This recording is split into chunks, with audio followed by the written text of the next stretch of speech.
말씀은 요한복음 18장 1절부터 14절입니다.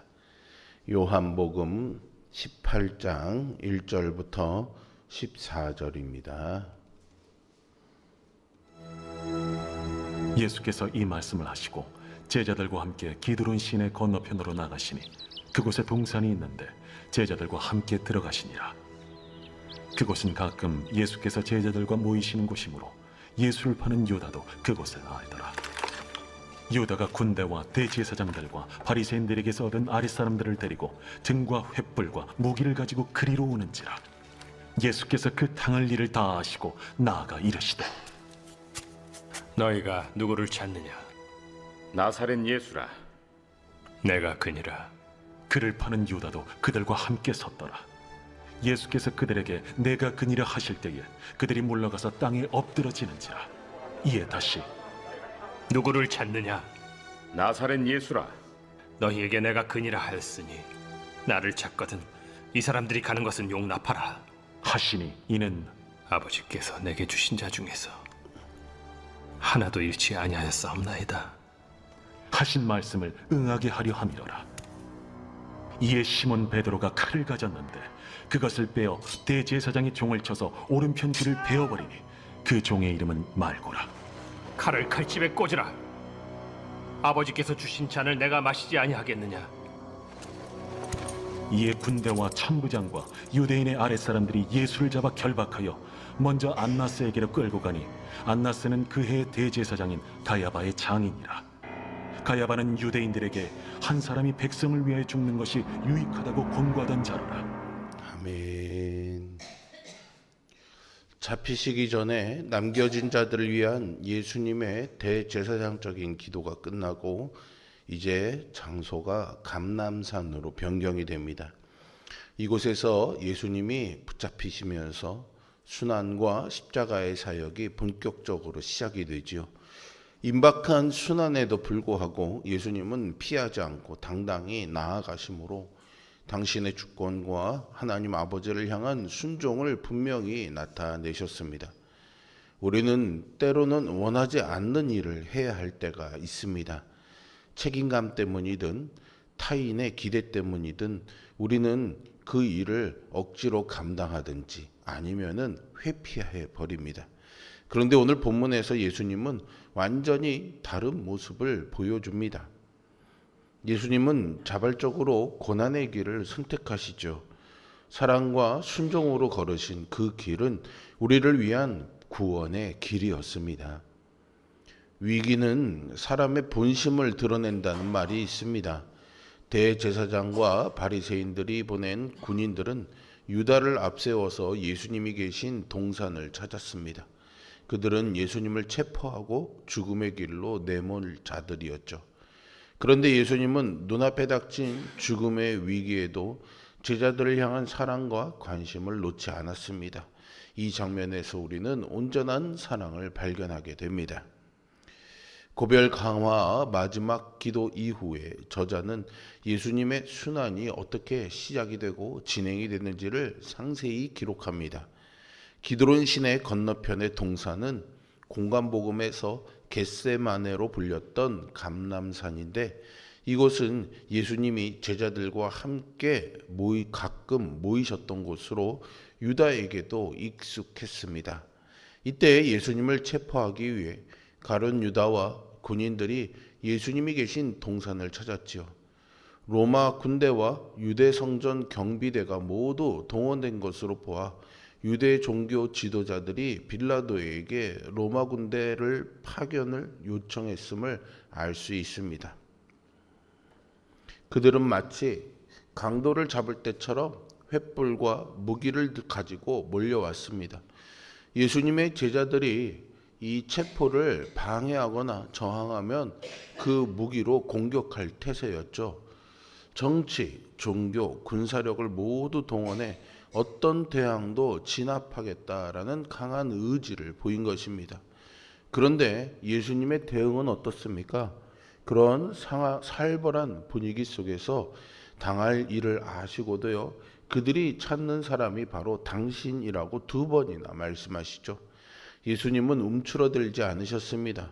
체포를 피하지 않고 자발적으로 당당하게 응하시죠. 예수님의 말씀에 체포하러 몰려왔던 자들이 오히려 물러가 땅에 엎드립니다.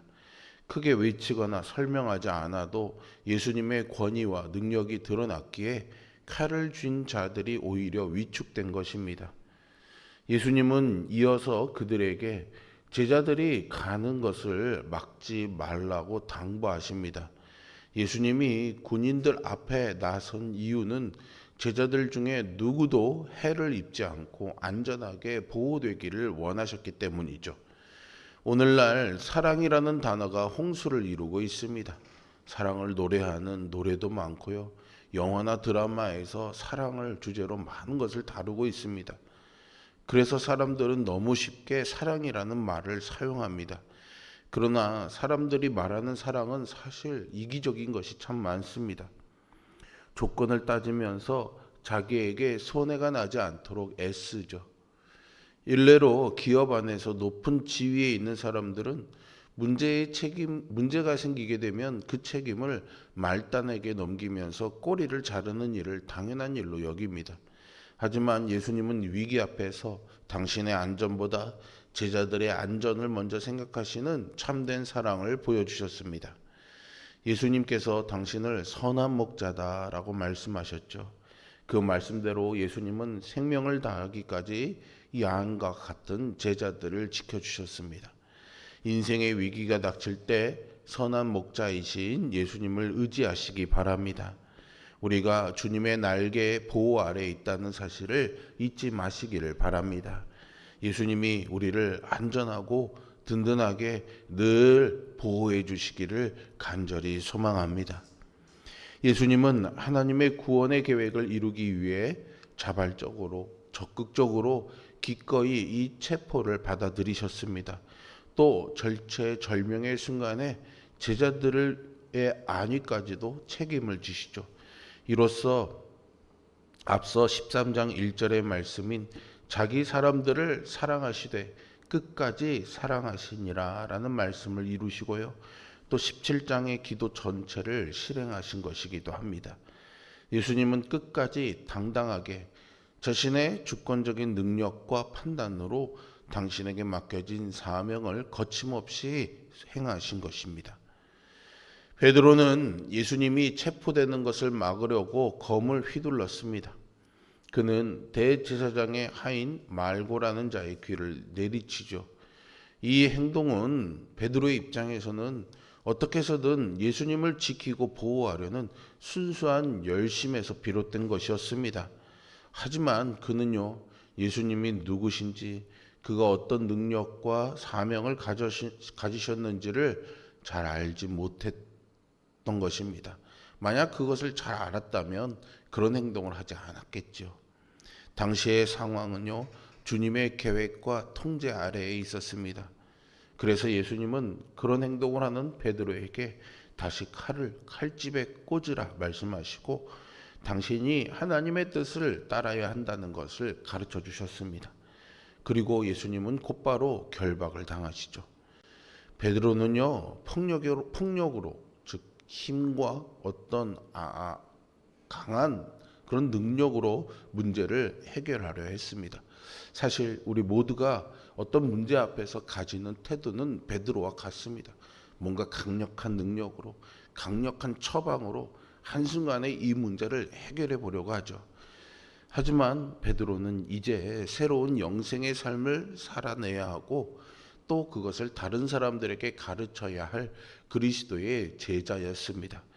그가 배워야 할 새로운 영생의 삶이란 예수님처럼 사랑의 하나님을 본받아서 사는 것입니다. 오늘날 세계 곳곳 안에서 일어나는 전쟁과 갈등의 상황들이 참 많습니다. 그런데 그것은 사람들이 폭력에 의지해서 문제를 해결하려 한다는 사실을 잘 보여줍니다. 요즘 우리나라가 참으로 혼란스럽고 갈등과 분열이 극으로 치닫고 있는데 모든 사람들이 이 문제를 해결하려는 시도들은 자신들이 어떻게든 힘을 가지고 위력을 행사하고 폭력으로 강압적으로 자기와 다른 상대방을 위축시키고 압제해서 이 문제를 해결하려고 하죠. 그리스도의 제자인 우리 역시 이런 폭언과 폭력에 너무도 익숙하기도 합니다. 베드로처럼 칼을 뽑으려는 때가 참 많죠.